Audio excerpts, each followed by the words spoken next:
Hello and welcome to another episode of What Travis Says. My name is Travis and let's talk about Doctor Who. More specifically, a really interesting explanation that Stephen Moffat has for a very small part of Doctor Who. Many of us know that Peter Capaldi actually had a role in Doctor Who before taking the role of the Doctor. It's actually a really pivotal point for that character. Peter Capaldi's Doctor sees his reflection and recognizes the face. It's the same face as Caecilius, the man that the Doctor saved years ago from the fires of Pompeii. The Doctor, on Donna's wishes, picked up Caecilius and his family and saved him because Donna said it's not really gonna change the timeline that much. So with Peter Capaldi playing a prominent character in the fires of Pompeii and then Peter Capaldi becoming the Doctor and having this in-universe explanation, like I said, a lot of us knew about this whole Peter Capaldi face thing. What you may not know, especially if you don't watch Torchwood, is that Peter Capaldi actually had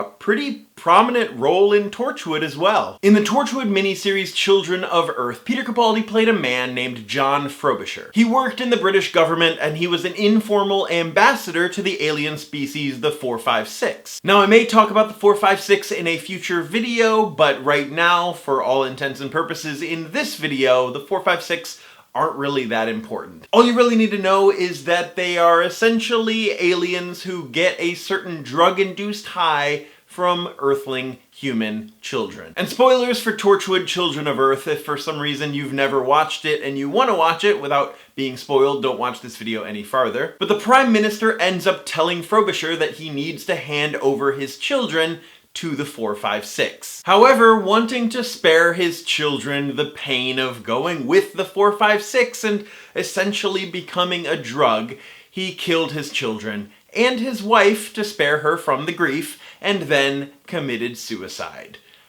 Torchwood gets pretty dark. And after Children of Earth came out, Russell T Davies said that Frobisher may be a descendant of Caecilius. You know, since they have the same face and all. But even more so, Stephen Moffat has said, the Doctor saved this family. This family had descendants who ended up needing to die for time to reassert itself, for everything to click back into where it needed to be. And it's a really interesting idea to think that even though the Doctor feels like he has this way to change the future, to change time itself, what if the timeline eventually down the line just snaps back and reasserts itself? Anyway, I just thought that those were really interesting comments from Russell T Davies and Stephen Moffat, and I don't feel like many people really know about this. In the comments down below, let me know your thoughts on time possibly reasserting itself after the Doctor makes changes. Anyway, that's it for this episode of What Travis Says. My name is Travis. Thank you for listening to what I have to say, and you will see me tomorrow.